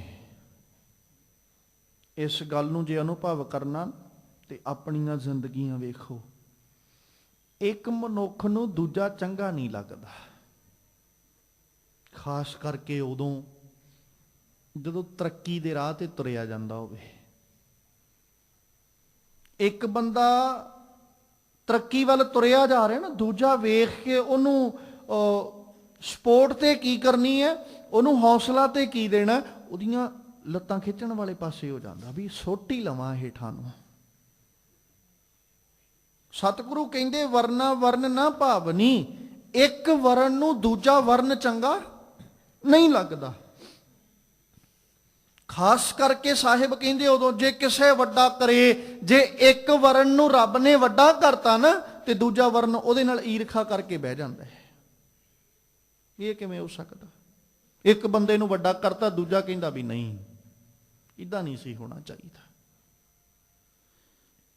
ਫਿਰ ਦੂਜਾ ਉਹਦਾ ਵੈਰੀ ਬਣ ਕੇ ਬਹਿ ਜਾਂਦਾ। ਉਹਨੂੰ ਚੰਗਾ ਨਹੀਂ ਨਾ ਲੱਗਦਾ ਵੀ ਰੱਬ ਨੇ ਇਹਨੂੰ ਕਿਉਂ ਵੱਡਾ ਕਰਤਾ, ਮੈਨੂੰ ਕਿਉਂ ਨਹੀਂ ਕੀਤਾ। ਔਰ ਸਤਿਗੁਰੂ ਜੀ ਨਾਲ ਆਖਦੇ, ਕਹਿੰਦੇ ਵੱਡੇ ਹੱਥ ਵਡਿਆਈਆਂ, ਜੈ ਭਾਵੈ ਤੈ ਦੇ। ਵਡਿਆਈ ਤੇ ਉਸੇ ਦੇ ਹੱਥ ਵਿੱਚ ਹੈ ਨਾ। ਹੁਣ ਜਿਹੜਾ ਪਾਏਗਾ ਉਹਨੂੰ ਵਡਿਆਈ ਦੇ ਦੇਗਾ। ਜਿਵੇਂ ਆਪਾਂ ਪਹਿਲਾਂ ਜ਼ਿਕਰ ਕੀਤਾ ਵੀ 60 ਵਿਦਿਆਰਥੀ ਨੇ ਜੇ ਜਮਾਤ ਵਿੱਚ, ਹੁਣ 60 ਦੇ 60 ਵਿੱਚੋਂ ਪਹਿਲੇ ਨੰਬਰ ਤੇ ਇੱਕ ਨਹੀਂ ਆਉਣਾ ਨਾ, ਤੇ ਜਿਹੜਾ ਪਹਿਲੇ ਨੰਬਰ ਤੇ ਆਇਆ ਅਧਿਆਪਕ ਵੱਲੋਂ ਉਹਨੂੰ ਸਨਮਾਨਿਤ ਕੀਤਾ ਜਾਏਗਾ। ਤੇ 59 ਉੱਥੇ ਵੈਰ ਪਾ ਕੇ ਬਹਿ ਜਾਣ ਇੱਕ ਨਾਲ ਵੀ ਤੈਨੂੰ ਤੇ ਅਸੀਂ ਰਹਿਣ ਨਹੀਂ ਦੇਣਾ, ਹੁਣ ਕਰ ਲਈ ਤੂੰ ਜੋ ਕਰਨਾ। ਕੀ ਕਰ ਲੈਣਗੇ ਉਹ ਤੇ ਅਧਿਆਪਕ ਜਾਣਦਾ ਨਾ ਵੀ ਇਹ ਇਸ ਲਾਇਕ ਹੈ, ਤਾਂ ਹੀ ਮੈਂ ਇਹਨੂੰ ਸਨਮਾਨ ਦੇ ਰਿਹਾ। ਉਹ ਤੇ ਅਧਿਆਪਕ ਇਸ ਗੱਲ ਨੂੰ ਜਾਣਦਾ, ਸਮਝਦਾ। ਤੇ ਸਤਿਗੁਰੂ ਜੀ ਆਖਦੇ, ਕਹਿੰਦੇ ਵੀ ਉਹ ਪਰਮੇਸ਼ਵਰ ਜੀ ਨੇ ਵਡਿਆਈ ਜਿਸ ਨੂੰ ਦੇਣੀ ਹੈ ਉਹ ਆਪ ਜਾਣਦਾ ਹੈ, ਔਰ ਜਿਹੜਾ ਉਹਨੂੰ ਭਾ ਜਾਂਦਾ ਉਹਨੂੰ ਵਡਿਆਈ ਦੇ ਦਿੰਦਾ ਹੈ। ਉਹ ਗੱਲ ਤੇ ਭਾਉਣ ਦੀ ਹੈ, ਚੰਗੇ ਲੱਗਣ ਦੀ ਹੈ। ਮੈਂ ਰੱਬ ਨੂੰ ਚੰਗਾ ਨਾ ਲੱਗਾ ਤੇ ਮੈਂ ਆਖੀ ਜਾਵਾਂ ਰੱਬਾ ਤੂੰ ਤੇ ਮੈਨੂੰ ਵਡਿਆਈ ਨਹੀਂ ਦਿੰਦਾ। ਪਹਿਲੋਂ ਮੈਂ ਉਹਨੂੰ ਭਾਵਾਂ ਤੇ ਸਹੀ, ਉਹਨੂੰ ਚੰਗਾ ਤੇ ਲੱਗਾ, ਵਡਿਆਈ ਆਪੇ ਦੇਗਾ।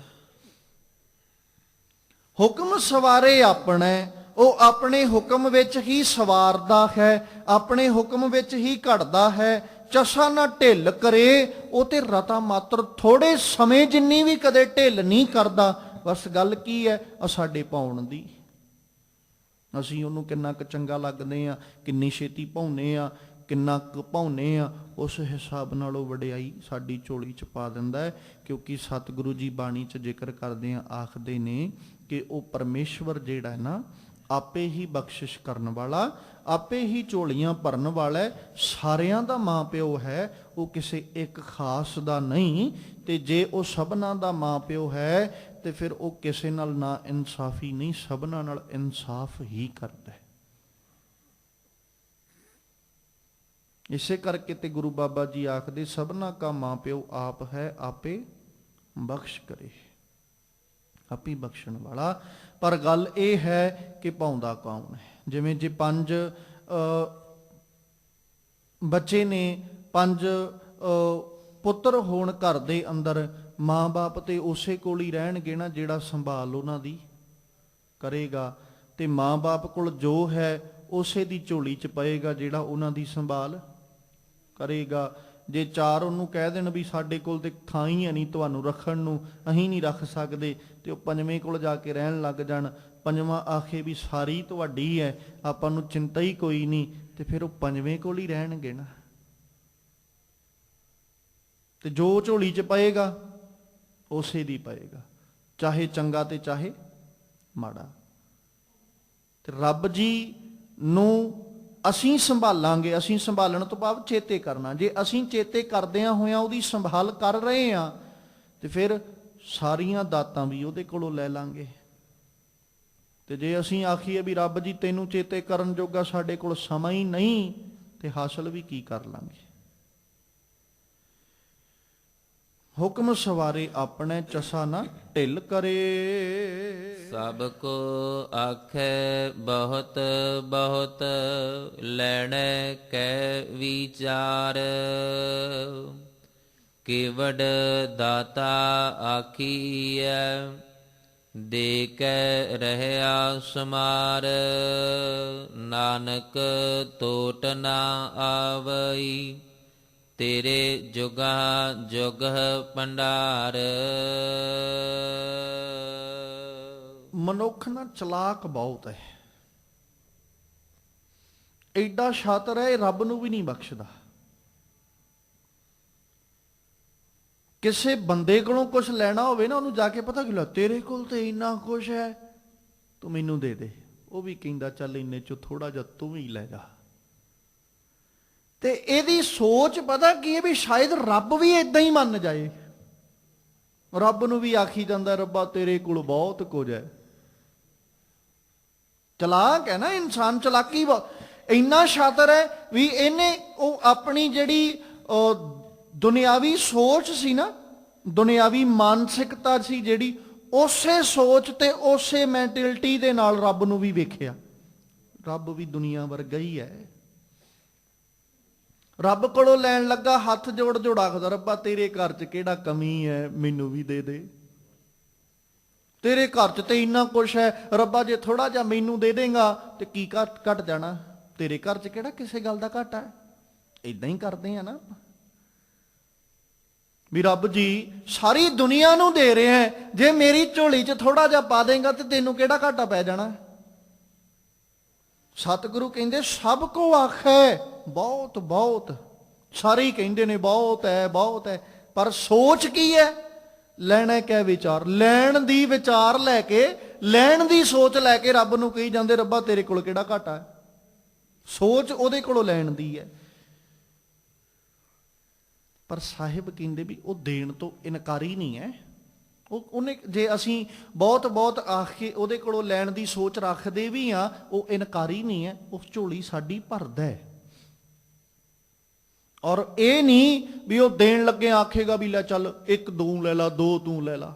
ਇਦਾਂ ਥੋੜੀ ਕਰਦਾ ਉਹ ਤੇ ਜਦੋਂ ਦਾਤ ਦਿੰਦਾ ਹੈ ਨਾ, ਫਿਰ ਗਿਣਤੀ ਵੀ ਨਹੀਂ ਹੁੰਦੀ।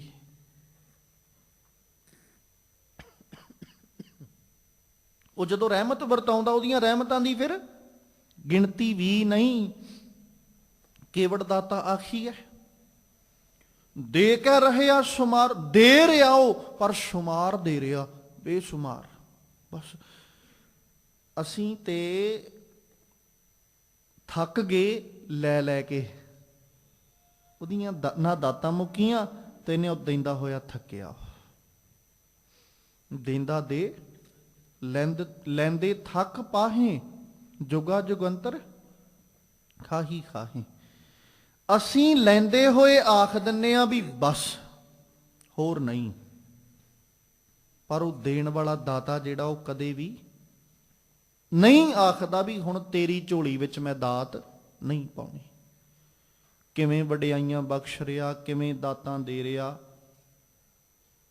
ਇੱਕ ਨਾ ਸਤਿਗੁਰੂ ਜੀ ਪਾਵਨ ਬਾਣੀ 'ਚ ਜ਼ਿਕਰ ਕਰਦੇ ਕਿ ਉਹ ਦੇਣ ਵਾਲਾ ਸਾਰੇ ਤਰੀਕੇ ਵੀ ਜਾਣਦਾ, ਵਿਧੀਆਂ ਵੀ ਸਾਰੀਆਂ ਹੀ ਜਾਣਦਾ ਹੈ। ਉਹ ਹਰ ਵਿਧੀ ਨਾਲ ਜਦੋਂ ਅਸੀਂ ਮੰਗਦੇ ਆ ਨਾ, ਸਾਡੇ ਕੋਲ ਮੰਗਣ ਦਾ ਇੱਕ ਤਰੀਕਾ ਹੈ, ਰੱਬਾ ਮੈਨੂੰ ਆਹ ਚੀਜ਼ ਦੀ ਲੋੜ ਹੈ ਦੇ ਦੇ। ਅਸੀਂ ਉਹਦੇ ਕੋਲੋਂ ਆਪਣੀ ਲੋੜ ਮੁਤਾਬਕ ਵਸਤੂ ਮੰਗ ਲਈ, ਪਰ ਉਹਦੇ ਕੋਲ ਦੇਣ ਲੱਗਿਆਂ ਵਸਤੂਆਂ ਪਦਾਰਥ ਦੇਣ ਲੱਗਿਆਂ ਇੱਕ ਤਰੀਕਾ ਨਹੀਂ, ਉਹ ਤੇ ਬੇਇੰਤਹਾ ਉਹ ਤੁਰੇ ਜਾਂਦੇ ਦੀ ਝੋਲੀ 'ਚ ਉਹਨੇ ਦਾਤ ਪਾ ਦੇਣੀ ਹੈ। ਅਸੀਂ ਕਦੇ ਸੋਚਿਆ ਥੋੜੀ ਸੀ। ਔਰ ਜਦੋਂ ਉਹ ਦਾਤ ਸਾਡੀ ਝੋਲੀ 'ਚ ਪਾਉਂਦਾ ਹੈ ਨਾ, ਸਾਡੇ ਕੋਲ ਸਿਰਫ ਇੱਕ ਅਸ਼ਚਰਜਤਾ ਤੋਂ ਬਿਨਾਂ ਕੁਝ ਨਹੀਂ ਰਹਿ ਜਾਂਦਾ ਜਿੱਥੇ ਆ ਕੇ ਮੈਂ ਕਹਿ ਸਕਾਂ ਮੈਂ ਤਾਂ ਜਾਣਦਾ ਸੀ। ਨਹੀਂ, ਮੈਂ ਤੇ ਇਹੀ ਕਹਿੰਦਾ, ਮੈਂ ਸੋਚਿਆ ਵੀ ਨਹੀਂ ਸੀ ਆਹ ਦਾਤ ਮੈਨੂੰ ਮਿਲੇਗੀ। ਅਸ਼ਚਰਜਤਾ, ਹੈਰਾਨ ਹੋ ਜਾਣਾ, ਹੈਰਾਨੀਜਨਕ। ਕੇਵੜ ਦਾਤਾ ਆਖੀ, ਕਹਿੰਦੇ ਉਸ ਦਾਤੇ ਨੂੰ ਕਿਵੇਂ ਕਿੱਡਾ ਕੁ ਵੱਡਾ ਆਖੀਏ, ਦੇ ਕਹਿ ਰਹੇ ਆ ਸ਼ੁਮਾਰ। ਉਹ ਤੇ ਬੇਸ਼ੁਮਾਰ ਸਾਡੀਆਂ ਝੋਲੀਆਂ ਭਰੀ ਜਾਂਦਾ ਹੈ, ਦਾਤਾਂ ਸਾਨੂੰ ਦੇ ਹੀ ਜਾਂਦਾ। ਨਾਨਕ ਤੋਟ ਨਾ ਆਵਈ। ਹੇ ਨਾਨਕ ਜੀਓ, ਇਹ ਆਖੋ ਕਿ ਕਦੇ ਵੀ ਕਮੀ ਨਹੀਂ ਆਉਂਦੀ ਤੇਰੇ ਜੁਗਹਾਂ ਭੰਡਾਰ। ਰੱਬ ਜੀ ਜਿਹੜਾ ਤੇਰਾ ਭੰਡਾਰਾ ਹੈ ਨਾ, ਖਜ਼ਾਨਾ ਹੈ ਜਿਹੜਾ, ਇਹ ਤੇ ਜੁਗਾਂ ਜੁਗਾਂਤਰਾਂ ਤੋਂ ਚੱਲਿਆ ਆਉਂਦਾ ਹੈ। ਔਰ ਇਸ ਜੁਗਾਂ ਜੁਗਾਂਤਰਾਂ ਤੋਂ ਚੱਲੇ ਆ ਰਹੇ ਭੰਡਾਰ ਵਿੱਚ ਅੱਜ ਤੱਕ ਤੇ ਕਮੀ ਨਹੀਂ ਆਈ। ਜਿਹਨੂੰ ਗੁਰੂ ਨਾਨਕ ਸਾਹਿਬ ਆਖਦੇ ਜਪਜੀ ਵਿੱਚ, ਆਸਣ ਲੋਏ ਲੋਏ ਭੰਡਾਰ, ਜੋ ਕਿਛ ਪਾਇਆ ਸੋ ਏਕਾ ਵਾਰ। ਕਰ ਕਰ ਵੇਖੈ ਸਿਰਜਣਹਾਰ, ਨਾਨਕ ਨਦਰੀ ਨਦਰ ਨਿਹਾਰ। ਉਹ ਆਪ ਹੀ ਬਖਸ਼ਿਸ਼ ਕਰਨ ਵਾਲਾ, ਆਪੇ ਹੀ ਝੋਲੀਆਂ ਭਰਨ ਵਾਲਾ, ਔਰ ਉਹਦੇ ਭੰਡਾਰਿਆਂ ਨੂੰ ਲੈ ਕੇ ਤੇ ਮਾਲਕ ਕਹਿੰਦੇ ਦੇਂਦੇ ਤੋਟ ਨਾ ਆਵਈ। ਅਗਣਤ ਭਰੇ ਭੰਡਾਰ, ਅਣਗਿਣਤ ਭੰਡਾਰੇ ਨੇ ਉਹਦੇ ਕੋਲ, ਔਰ ਦੇਣ ਦਾ ਜ਼ਰੀਆ ਵੀ ਉਹਦੇ ਕੋਲ। ਹਰ ਕਿਸੇ ਵੀ ਮਨੁੱਖ ਨੂੰ ਉਹ ਇੱਕੋ ਤਰੀਕੇ ਨਾਲ ਨਹੀਂ ਦਿੰਦਾ, ਇੱਕੋ ਜ਼ਰੀਏ ਨਾਲ ਨਹੀਂ ਦਿੰਦਾ। ਹਰ ਬੰਦੇ ਨੂੰ ਵਸਤੂਆਂ ਪਦਾਰਥ ਦੇਣ ਲੱਗਿਆਂ ਉਹਦਾ ਤਰੀਕਾ ਵੀ ਬਦਲ ਜਾਂਦਾ ਹੈ, ਤੇ ਵਸਤੂ ਪਦਾਰਥ ਦੇਣ ਲੱਗਿਆਂ ਉਹਦਾ ਜ਼ਰੀਆ ਵੀ ਬਦਲ ਜਾਂਦਾ ਹੈ। ਹਰ ਬੰਦਾ ਅਲੱਗ ਜ਼ਰੀਏ ਨਾਲ ਹਾਸਲ ਕਰ ਰਿਹਾ। ਕੋਈ ਮਨੁੱਖ ਕਹਿ ਸਕਦਾ ਵੀ ਮੈਨੂੰ ਤੇ ਇੰਨੇ ਬੰਦਿਆਂ ਨੂੰ ਰੱਬ ਇੱਕੋ ਜ਼ਰੀਏ ਦੇ ਨਾਲ ਦੇ ਰਿਹਾ, ਨਹੀਂ। ਜ਼ਰੀਆ ਵੀ ਅਲੱਗ, ਤਰੀਕਾ ਵੀ ਅਲੱਗ, ਪਰ ਦਾਤਾ ਉਹ ਝੋਲੀ 'ਚ ਜ਼ਰੂਰ ਪਾ ਰਿਹਾ। ਕਈ ਵਾਰ ਆਪਾਂ ਵੇਖਦੇ ਹੀ ਆ, ਕਿਸੇ ਦੋਸਤ ਮਿੱਤਰ ਨੇ ਕੋਈ ਕਾਰ ਵਿਹਾਰ ਆਰੰਭ ਕੀਤਾ ਹੋਵੇ, ਉਹ ਸਾਨੂੰ ਕਹਿ ਦਿੰਦਾ ਵੀ ਮੈਂ ਤੇ ਇਸ ਕਾਰ ਵਿਹਾਰ ਵਿੱਚੋਂ ਇੰਨੀ ਕੁ ਬਰਕਤ ਹਾਸਲ ਕਰ ਲਈ, ਤੂੰ ਵੀ ਕਰ ਲਾ। ਸਾਨੂੰ ਲਾਭ ਹੀ ਨਹੀਂ ਹੁੰਦਾ। ਉਹ ਤਰੱਕੀ ਕਰ ਰਹੇ ਆ, ਅਸੀਂ ਘਾਟੇ 'ਚ ਜਾ ਰਹੇ ਹਾਂ। ਕਾਰਨ ਕੀ ਹੈ? ਜ਼ਰੀਆ ਵੀ ਤੇ ਬਦਲਣਾ ਨਾ, ਉਹਨੇ ਤਰੀਕਾ ਵੀ ਬਦਲ ਦੇਣਾ। ਔਰ ਜਿਹੜੇ ਕੰਮ 'ਚੋਂ ਸਾਡੇ ਮਿੱਤਰ ਨੇ ਘਾਟਾ ਖਾਦਾ ਹੋਵੇ, ਹੋ ਸਕਦਾ ਅਸੀਂ ਉਸ ਕੰਮ 'ਚੋਂ ਕਿਤੇ ਪ੍ਰੋਫਿਟ ਖੱਟ ਜਾਈਏ। ਜ਼ਰੀਆ ਬਦਲ ਦੇਣਾ ਉਹਨੇ, ਤਰੀਕਾ ਵੀ ਬਦਲ ਦੇਣਾ ਉਹਨੇ। ਤੇ ਸਾਹਿਬ ਜੀ ਨੇ ਅੱਜ ਅਕਾਲ ਪੁਰਖ ਪਰਮੇਸ਼ਵਰ ਜੀ ਦੇ ਇਹਨਾਂ ਗੁਣਾਂ ਦੀ ਵਡਿਆਈ ਕਰਦੇ ਆ। ਗੁਰੂ ਨਾਨਕ ਸਾਹਿਬ ਨੇ ਸਾਨੂੰ ਸਮਝਾਇਆ ਕਿ ਉਹ ਸਮਰੱਥ ਹੈ, ਸਭ ਕੁਝ ਉਹਦੇ ਵੱਸ ਵਿੱਚ ਹੈ। ਬਸ ਉਹਦੇ ਤੋਂ ਅਸੀਂ ਉਦੋਂ ਹੀ ਦਾਤਾਂ ਲੈ ਸਕਦੇ ਹਾਂ ਜਦੋਂ ਉਹਨੂੰ ਪਾ ਜਾਵਾਂਗੇ। ਜਦੋਂ ਪਾ ਜਾਵਾਂਗੇ ਉਹ ਦਾਤਾਂ ਸਾਡੀ ਝੋਲੀ 'ਚ ਪਾ ਦਿੰਦਾ ਹੈ। ਫਿਰ ਉਹ ਕਿੰਨੀਆਂ ਬਖਸ਼ਿਸ਼ਾਂ ਕਰਦਾ ਹੈ, ਅਸੀਂ ਕਦੇ ਗਿਣਤੀ ਵੀ ਨਹੀਂ ਕਰ ਸਕਦੇ। ਇਸ ਲਈ ਸਾਹਿਬ ਜੀ ਕੋਲੋਂ ਦਾਤਾਂ ਮੰਗਣ ਉੱਤੇ ਅਸੀਂ ਜਿੰਨਾ ਜ਼ੋਰ ਦਿੱਤਾ ਹੈ ਕਿਤੇ ਇੰਨੀ ਕੁ ਬਲ, ਇੰਨਾ ਕੁ ਜ਼ੋਰ ਔਰ ਇੰਨੀ ਕੁ ਤਾਕਤ ਅਸੀਂ ਉਸ ਨੂੰ ਭਾਉਣ ਵਾਲੇ ਪਾਸੇ ਲਾ ਦਈਏ ਕਿ ਰੱਬ ਜੀ ਅਸੀਂ ਤੈਨੂੰ ਭਾ ਜਾਈਏ, ਤੈਨੂੰ ਚੰਗੇ ਲੱਗ ਜਾਈਏ ਔਰ ਭਾਵਾਂਗੇ ਉਦਣ ਜਿੱਦਣ ਉਹਦੇ ਹੁਕਮ ਅਨੁਸਾਰੀ ਸਾਨੂੰ ਚੱਲਣਾ ਆ ਗਿਆ। ਤੇ ਰੱਬ ਜੀ ਅੱਗੇ ਅਸੀਂ ਅਰਜ਼ੋਈ ਇਹੋ ਕਰਨੀ ਹੈ ਕਿ ਮਾਲਕ ਜੀਓ ਰਹਿਮਤ ਕਰੋ ਕਿ ਸਾਨੂੰ ਆਪਣੀ ਰਜ਼ਾ ਆਪਣੇ ਭਾਣੇ ਦੇ ਵਿੱਚ ਚੱਲਣ ਦੀ ਜਾਚ ਬਖਸ਼ਿਸ਼ ਕਰੋ ਔਰ ਸਾਨੂੰ ਤੁਹਾਡੀ ਰਜ਼ਾ ਵਿੱਚ ਚੱਲਣਾ ਆ ਜਾਏ ਔਰ ਅਸੀਂ ਆਖ ਸਕੀਏ ਨਾਨਕ ਘਰ ਕੇ ਗੋਲੇ, ਨਾਨਕ ਘਰ ਕੇ ਗੋਲੇ, ਨਾਨਕ ਘਰ ਕੇ ਗੋਲੇ, ਨਾਨਕ ਘਰ ਕੇ ਗੋਲੇ।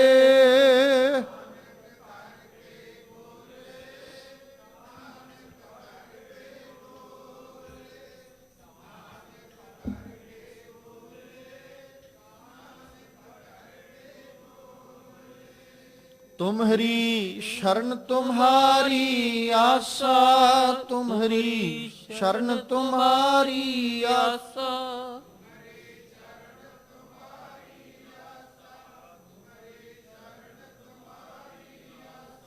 तुम ही सजन सोहेले, तुम ही सजन सोहेले,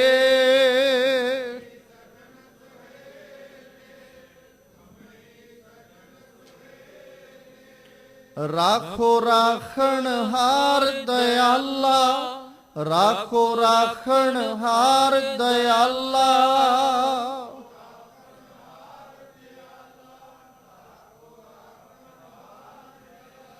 नानक घर के गोले, नानक घर के गोले,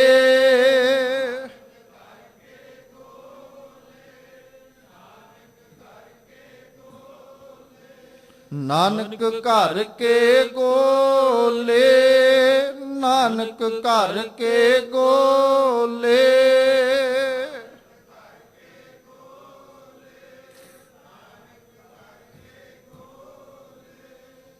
सतगुरु पातशाह रहमत करन, साडे सबना दियां हाज़रियां साडे मना करके अपने दर उत्ते प्रवान कर लैन। अपने दरों करों गुरसिੱਖੀ जीवन नाम दियां दातां बख्शिश करन तां जो साडे ये लोक सुखीए परलोक सुहेले। नानक हर प्रभ आपे मेले होइयां बेअंत भुलां दी खिमा बख्शनी। आओ मालक जी दे पावन उपदेश ਨੂੰ ਹਿਰਦਿਆਂ ਵਿੱਚ ਵਸਾ ਲਈਏ। ਸਭ ਕੋ ਆਖੇ ਬਹੁਤ ਬਹੁਤ, ਲੈਣੇ ਕੈ ਵਿਚਾਰ, केवड़ दाता आखिए, दे कै रहया सुमार, नानक टोट ना आवई, तेरे जुगह जुगह भंडार। वाहिगुरु जी का खालसा, वाहिगुरु जी की फतेह।